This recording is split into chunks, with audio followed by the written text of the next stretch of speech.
Welcome. I'm Kinetic Symphony. I hunt down and report on weird and true mysterious stories, from glitches to the paranormal. Would you like even more content? Here's my Patreon. Now onto the stories. Case file number 1333, written by Cassidy Lorraine. 1. Kevin, the Crouching Phantom. When I was around 15 years old, I lived with just my mom and I had the entire top floor as my room. Imagine a small loft with a door enclosing the room and a big skylight in the ceiling. It was a really cool room, but I digress. My friends and I had started messing around with the occult, doing little rituals and Ouija boards, typical teenage girl stuff. Or maybe my friends were just weird. Nothing ever happened with the Ouija board. When it did move, I was convinced from my friends giggling that one of them moved it themselves. It never spelled anything coherent out anyways. One night, after my friends had left and I was tucked into bed, I fell into a really deep sleep. I was probably asleep for 3 hours before I got the most insane adrenaline surge I had ever had in my life, and I've been in rollover accidents on the freeway. So I mean it when I say I got shocked out of my sleep with my own adrenaline, and it was immediately terrifying. I don't know how, but I knew I was being watched. I laid there with an increased heartbeat, and my eyes closed out of fear because I was so confused and alarmed. Whatever had woken me up like this, with no nightmares I could remember or sounds in my room in the dead of night, probably wasn't friendly. Eventually, I worked up the courage to open my eyes. I want to preface this by saying that I'm not religious, I am a skeptic. I'm still not sure if I believe in ghosts, but what I saw still sends a weird feeling into my gut when I remember it to this day. I opened my eyes, laying horizontally on my bed, and right in front of my face was a little boy crouched on his knees, maybe 6 inches away from my face. It was admittedly very hard to see him. My room was sparsely lit from little moonlight, but I remember he had black hair and black eyes and a grayish complexion, but that could have just been the moonlight. What gets me is that the second I saw him, his expression went from neutral to pure terror, like he was so incredibly scared that I could see him. Then this freaking thing, or a figment of my imagination I'll never know, leaned back on his elbows and like freaking crab walked back into the shadows of my room behind the illumination of the skylight. I tell people this story all the time.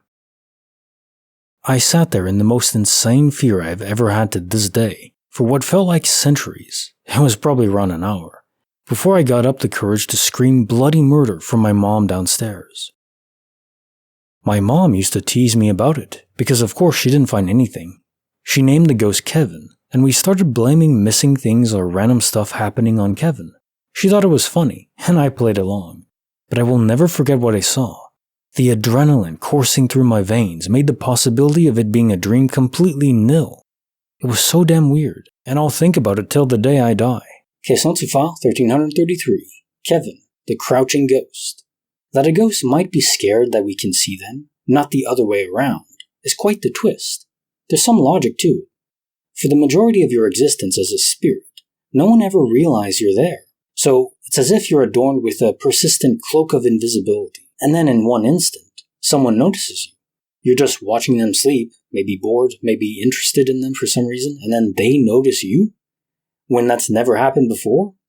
I would be scared, even if I was a ghost. It would be piercing, an unforgettable moment of horror for you and Kevin, because of the unknown. Why did that happen? Bonus file written by Whiskey in a Mug. Ghostly Waves.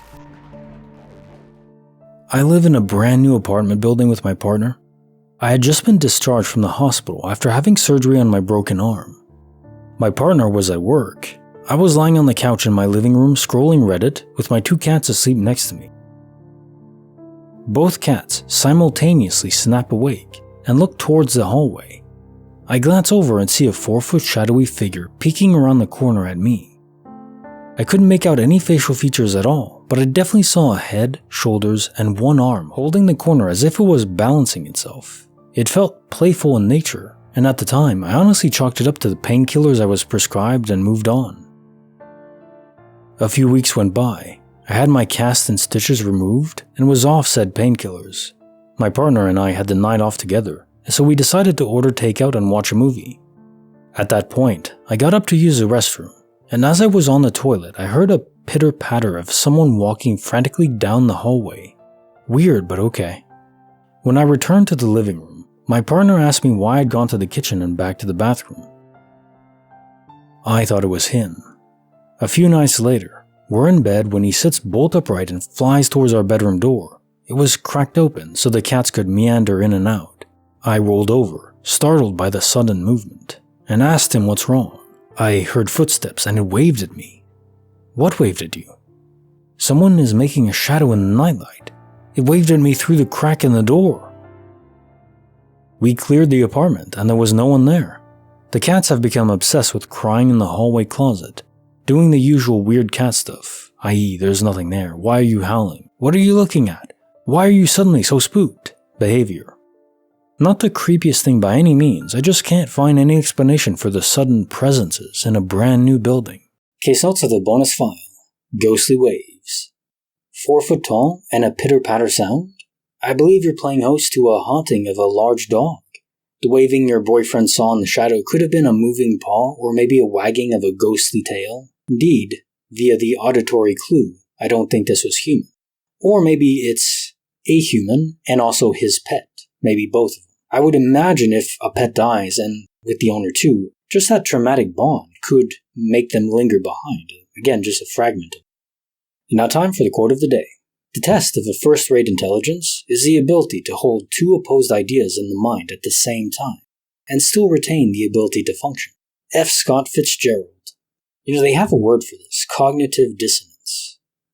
But usually it rubs people the wrong way, and I think it's why most people stick to a particular ideological tribe, because to even entertain another idea, to incorporate it into your mind, it's like installing it on the computer, but only running it in a virtual machine so it doesn't affect the main one, so you're afraid, oh, this might be a virus, like a intellectual virus. You have to be able to partition it away, still inside your mind, to consider it. If you're a capitalist and you still want to understand communism and vice versa, or any other possible contradictory opinion, things that don't mesh together, oil and water, you still want to be able to think about them, to contemplate them. Because if you can't, it's like the opposite of straw-manning someone, it's steel-manning them, to show that you understand their position. Even if you don't believe it's true, or accurate, or workable, you still want to be able to entertain other people's ideas. Because if you can't do that, well, really, you're never in a discussion with someone else. It's a battlefield.